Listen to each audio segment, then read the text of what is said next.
The baby was crying, and nobody knew why.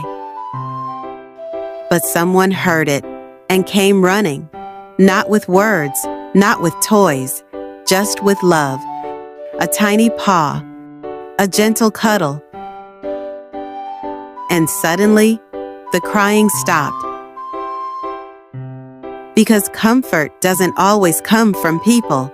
Sometimes it comes with whiskers and purrs, no training, no plan, just pure instinct to love.